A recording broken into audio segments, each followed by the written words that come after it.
बिस्मिल्लाहिर्रहमानिर्रहीम। अस्सलाम वालेकुम। आज आप लोगों के साथ टमाटर की चटनी की इतनी ज़बरदस्त सी रेसिपी शेयर करूंगी कि जो आपके दस्तरखान को चार चांद लगा देगी। चलें जी, हम रेसिपी स्टार्ट करते हैं। रेसिपी के लिए हमें चाहिए 4 से 5 अदद टमाटर। सबसे पहले इन टमाटर को अच्छी तरह से पानी से वॉश कर लें, क्योंकि इसके ऊपर केमिकल्स वगैरह होते हैं। इसको वॉश करके ही यूज़ करना चाहिए। फिर इसकी कटिंग करें। कटिंग बहुत ज़्यादा पीसेस नहीं करने, जस्ट हमने इसके 2-2 पीस करने हैं। कटिंग कंप्लीट करने के बाद एक पैन के अंदर 1 table spoon cooking oil add करें। अगर आपके पास कुकिंग ऑयल है तो कुकिंग ऑयल ऐड कर लीजिएगा, नहीं तो आप मस्टर्ड ऑयल भी इसकी जगह पे यूज़ कर सकते हैं, उससे भी बहुत अच्छा फ्लेवर आता है। बस फ्लेम को हमने कर लिया है ऑन। फ्लेम हमारा मीडियम टू लो रहेगा और सारे टमाटर जो हैं ये हम इसके अंदर ऐड कर लेंगे। तकरीबन 2 से 3 मिनट के लिए इसको कवर करके रख देंगे। फ्लेम हमने हाई नहीं करना, बिल्कुल मीडियम टू लो होना चाहिए, ताकि टमाटर अपने पानी में ही पक के सॉफ्ट हों। 2 से 3 मिनट के बाद अब हम इसकी साइडें चेंज कर देते हैं।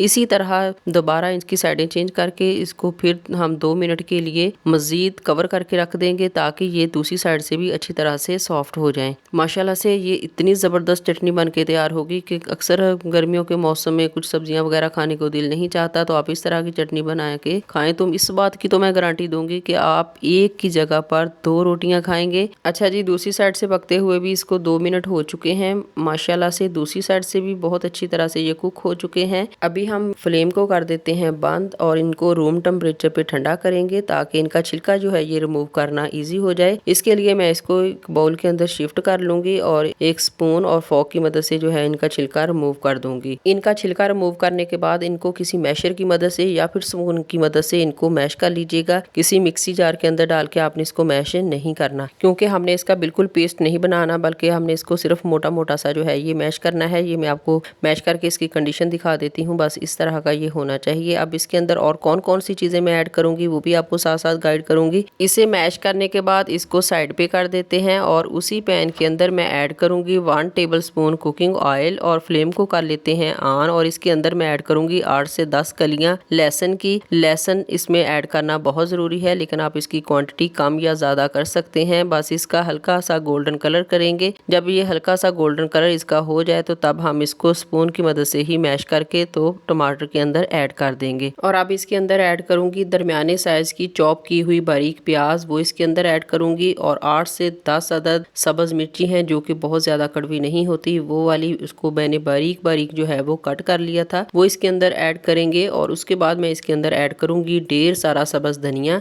इसके अलावा अगर आप इसके अंदर खीरा वगैरह ऐड करना चाहते हैं तो आप इसको भी बारीक कट करके वो ऐड कर सकते हैं, लेकिन मैं इसके अंदर ऐड नहीं कर रही हूँ। इसके अंदर अब मैं कुछ स्पाइसेस ऐड करूंगी, जिसमें सबसे पहले इसके अंदर ऐड करूंगी 1/2 टी-स्पून चाट मसाला। इसको ऐड करेंगे, इससे बहुत ही जबरदस्त फ्लेवर आएगा। और 1/2 टी-स्पून ही मैं इसके अंदर काला नमक ऐड करूंगी, क्योंकि ये हमारे निज़ाम इंहज़ाम के लिए भी बहुत जबरदस्त होता है और इससे टेस्ट भी बहुत अच्छा आता है। और आखिर में मैं इसके अंदर ऐड करूंगी 1/2 टेबल स्पून जीरा पाउडर रोस्ट किया हुआ, वो इसके अंदर ऐड करेंगे। इन सब चीज़ों को अच्छी तरह से मिक्स कर लें। अल्हम्दुलिल्लाह हमारी मज़ेदार सी टमाटर की चटनी बन के तैयार हो चुकी है। इसी पॉइंट पे अगर आपको रेसिपी पसंद आई हो तो रेसिपी को लाइक और चैनल को सब्सक्राइब करके बेल आइकन को ज़रूर प्रेस कर लीजिएगा, ताकि हमारी डेली बेस पे आने वाली वीडियो का नोटिफिकेशन आपको मिलता रहे। और आप सब लोगों का बेहद शुक्रिया। जहाँ भी रहिए हैप्पी रहिए और हेल्दी रहिए। अपना और अपनी फैमिली मेम्बर्स का ढेर सारा ख्याल रखिए, दुआओं में ज़रूर याद रखिए।